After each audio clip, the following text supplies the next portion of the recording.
دوستان عزیز، برادران قدردان، البته چطوره که هر یکی ما و شما دیده بودیم، ما صحبت هم کرده بودیم درباره اساسیاسیون بلاگرای تاجیکستان. البته که ما بلاگرها جمع شدیم در یک سری استال بگیم، در یک سری میز میشینیم در ولایت سوخت. خب میریم با اونجا نشونتون میدیم. اسکندر پول همجا اینا هم بلاگرها سرجام بودن. سلام علیکم عزیزان. یک تمام بلاگرها رو شما نشون میدیم. ان شاء الله که اونجا با دوام داره رفتن میگیریم. السلام علیکم. خوب هستید؟ این اکید باشه، اکید دادی خدا. سلام علیکم. زنده باشی، زنده باشی. همون یه خیلی کارا.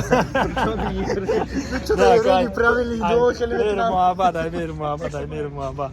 انا برادرای عزیزم دکتر. سلام علیکم مردم عزیز تاجیکستان، مخصوصا مهاجران مهنتی. ما الله نازنین هر جای باشین خدا نگهدار کنه. زنده باشه کجان. مال ان شاء الله برنامه ما دوام داره رفتن میگیم برادرام. سلام علیکم. زنده باشی برادرام. فقط همین شبکه‌های اجتماعی و تلویزیون رافائل گلوف. زنده باشین. رحمان. زنده باشی، صبران باشی. Let's go. Come on. Let's go. Come on. Hello. Hello. How are you doing, guys? No, niştak. Yeni برادرم.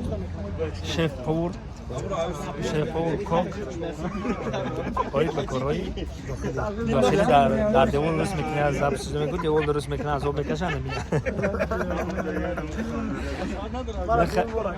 زنده باشه بیروزان. دوست عزیزم اساتید بلاگرها ما مقصد جمع اومدیم ما همه که ما بریم جاهای زیبای وطن بنوار بگیریم، بحر، کوه، که تمام جا رو ما بنوار بگیریم. بحر مردم تاجیک، یعنی اینکه تاجیک، افغان، ایران، برای کلی مردم روی دنیا همه خاطر که ما بنوار بگیریم، مردم روی دنیا ببینن بزیبی تاجیکستانی ما رو ببینن و ما چقدر آبای شفابخش داریم، چقدر وطن زیبا و محبوب داریم ببینن و حلاوت ببرن.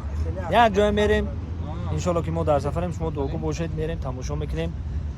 البته که هم چیز برای شما پاپتی میدیم رفتن میگیریم. حالا بهترین نکرد. نه برادرای عزیز، اما اون رشیدم من کردم.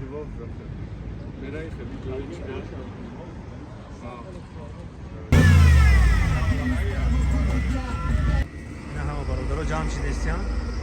خوش اومدین، فوکین که اومدین. نه همه سرجم شید. انشالله که راه دمی بریم. همه اونده روی سفید. سلامت باشی.